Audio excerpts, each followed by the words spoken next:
This episode is brought to you by the Command Presence Leadership Institute. Find out more by visiting commandpresence.net. Welcome to the Faces of Leadership with Michael Warren. Be the leader you wish that you had. Welcome to the Faces of Leadership podcast, where we believe that leadership is about two things: people and actions. And we talk with leaders from across society who are stepping up to do what they can, where they are with what they have. But the question is, what can we learn from them? What can we learn from each other as we strive to be the leader we wish we had? Hello, my name is Michael Warren, and I am your host. Thank you for being with us today. Now, today is interesting because today is episode 2.5. That's right. It's a special bonus episode. This episode, instead of hosting the show, I am going to surrender the host mic to our guest. The beautiful thing is, though, is that he may be a guest host, but he is no stranger to our listener because you met him way back during our teaser episode that we released a couple weeks ago. I'm talking about the Chief Operating Officer for Command Presence Training, Ronnie Carnahan. So, Ronnie, with much trepidation and concern, you have the helm. Thank you, Michael. What an introduction and transition there. I know it's hard for you to give up the control of the platform. Well, you know, it's just hard giving up control, period. It's like getting in the passenger seat of somebody else's car. That's a great point. So I think it's real important for our listeners to get to know you a little bit better. Let's dive into you a little bit so they can get to know you, and because they're going to be listening to you quite a bit over the next several years. So that's right. Tell us a little bit about yourself, and we'll dive into you a little bit. I'm a really uninteresting person other than my streaks of dorkiness and nerdiness. But I was born in Georgia, and primarily I grew up down south. I went to high school and college in Virginia. But when college was over with, buddy, there weren't a lot of law enforcement jobs at the time down there. So I made the move to Michigan, a place that I swore that I'd never come. And here I am still. Man, oh man, how many years is it? 31 years later, still in Michigan. I was hired by a police department in the Metro Detroit area. I don't overstate this when I talk about what a pleasure and honor it was for me to work that job. I spent 24 years with that department. Man, I served in a variety of assignments. I was a patrol officer. I was a detective. I served as a field training officer.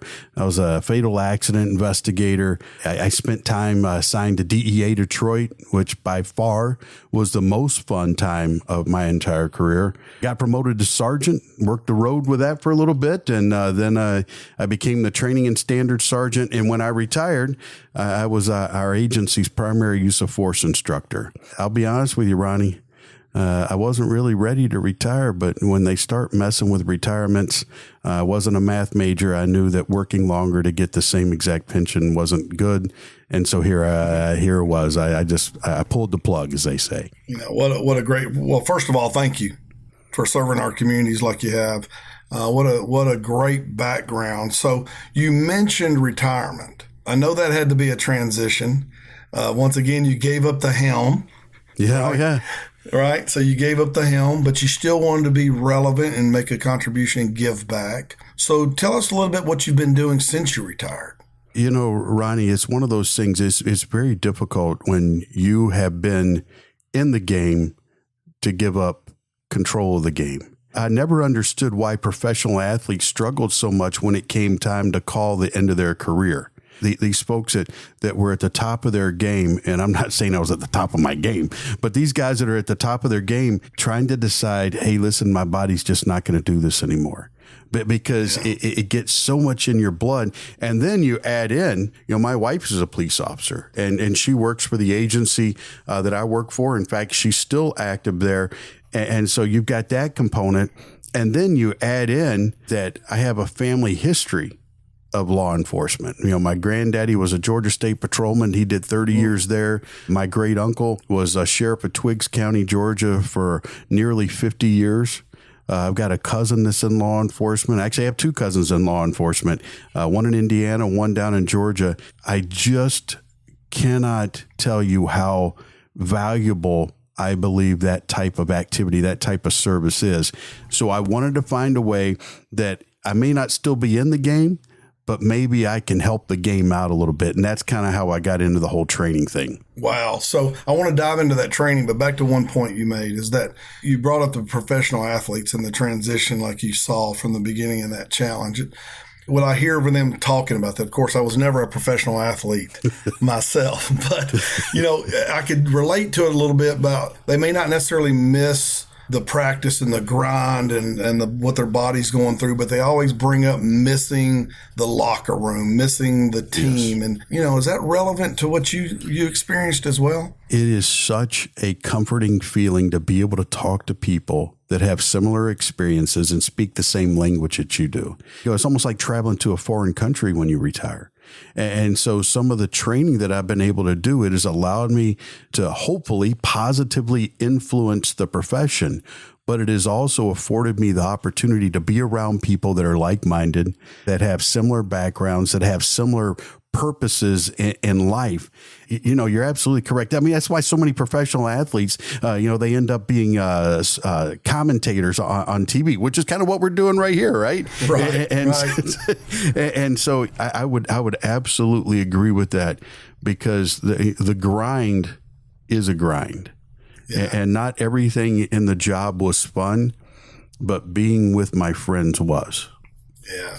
That's very, relevant in everything that you talk about. I can see that two things you brought up there is one, I know what's important to you is one is you have a purpose, and two is making an impact. Absolutely. And having a purpose and making an impact back into the industry that you love, and it's service oriented.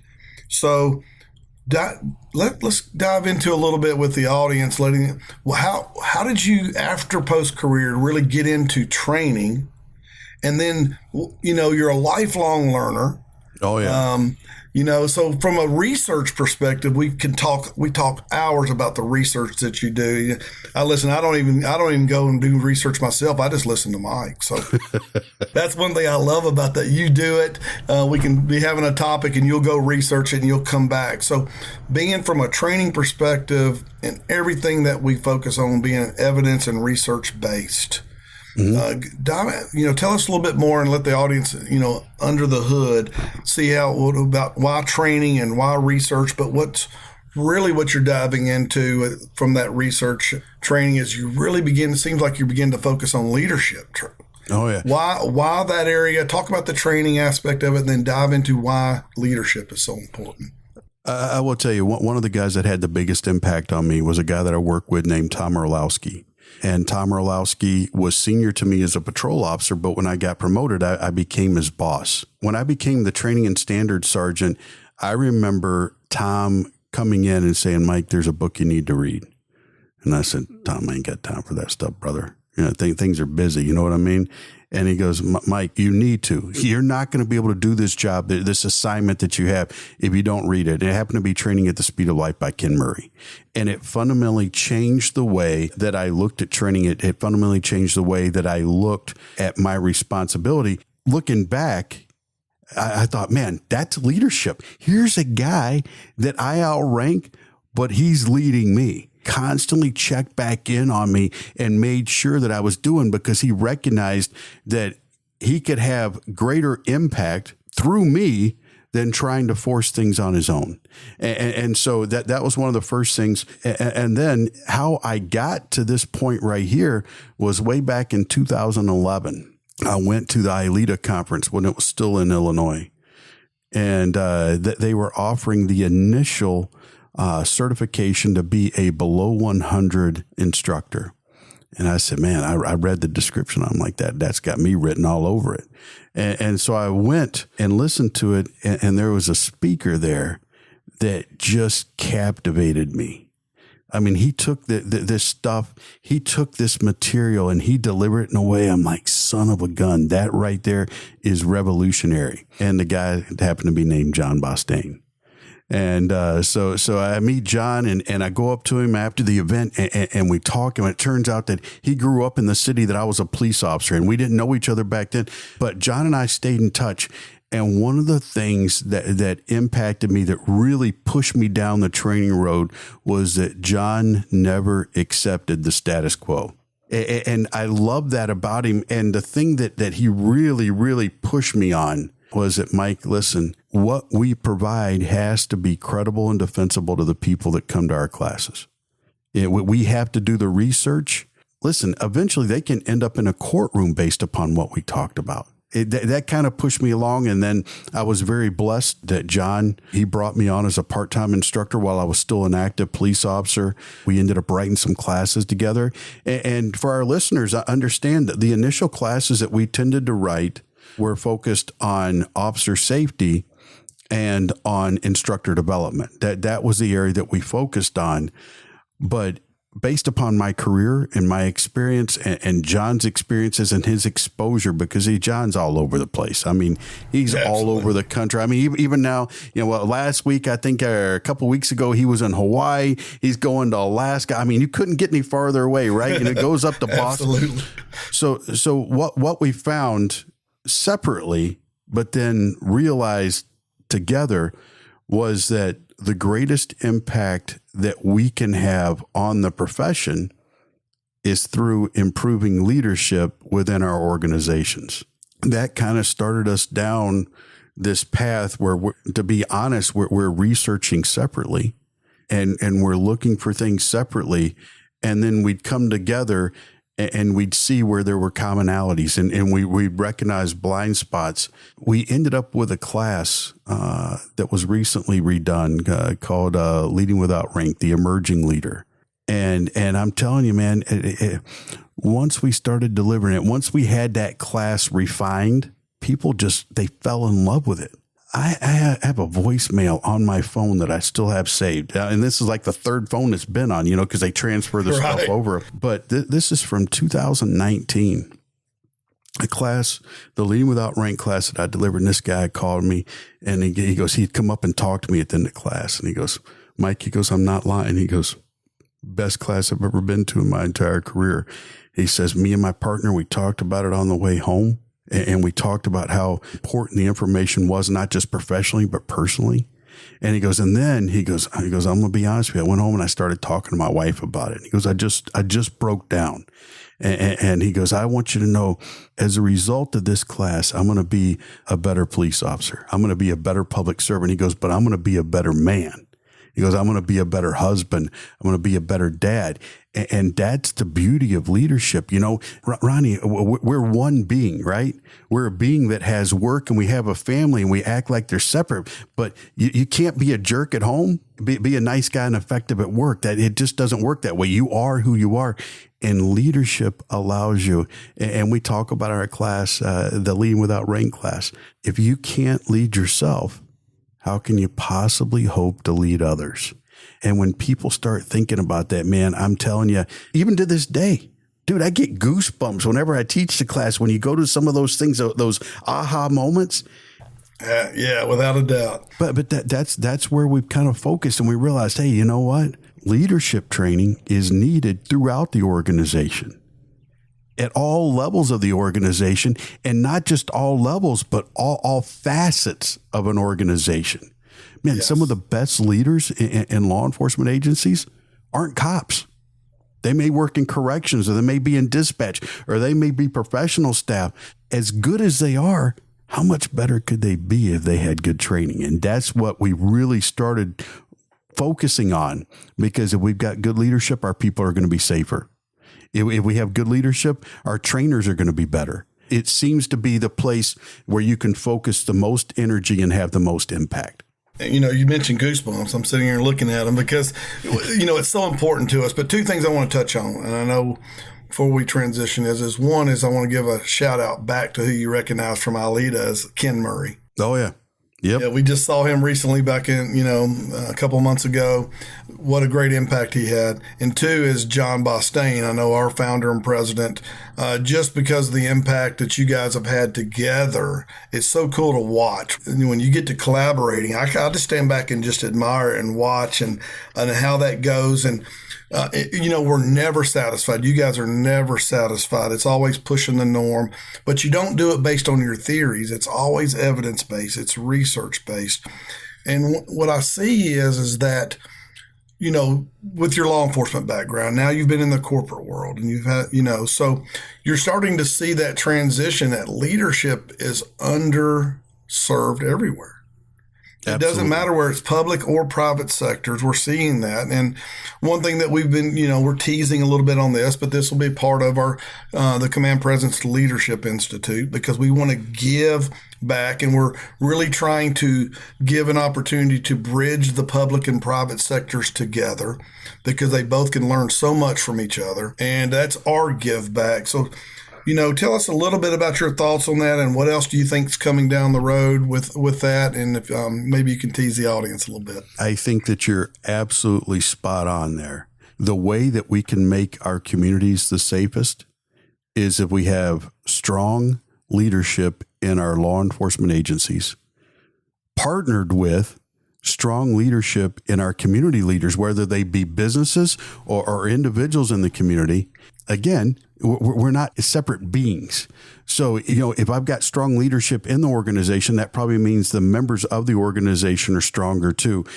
Strengthening our communities is about strengthening everybody. Community policing has formally been around now for a few decades, but true community policing is how can we work together to make society safer. And that is best accomplished when we have leaders from across society, no matter what the job is, no matter what your responsibilities are. We talk about in our introduction, leaders stepping up to do what they can, where they are with what they have. I think that's where our focus needs to be. There are so many things that we can learn from each other. When I say from each other, corporate, private and public sector, all those things. Ronnie, some of the people have had the biggest impact on me as far as leadership were religious leaders in a community. And when you go back and when you look at society, you look at the impact that they've had, they've got no formal authority over people, but yet they're able to bring about movements and bring about real change in communities.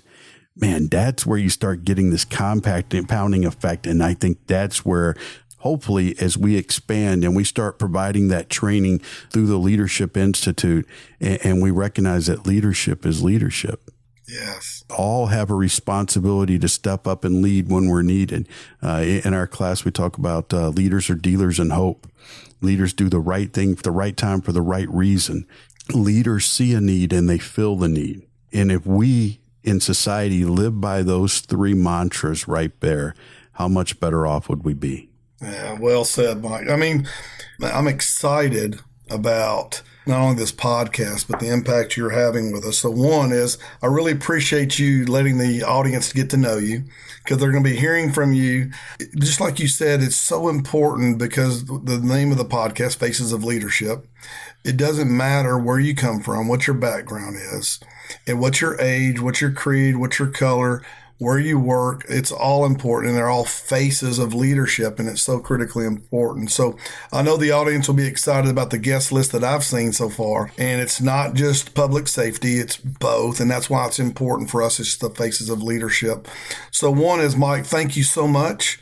Thank you for joining us. Thank you for being the host. I know we're excited about that. Right now, I know it's been a challenge for you to relinquish the helm for a little bit, but what I'm going to do is I'm going to relinquish the helm back to you at this point. And again, thank you for being the host, and we look forward to many more episodes.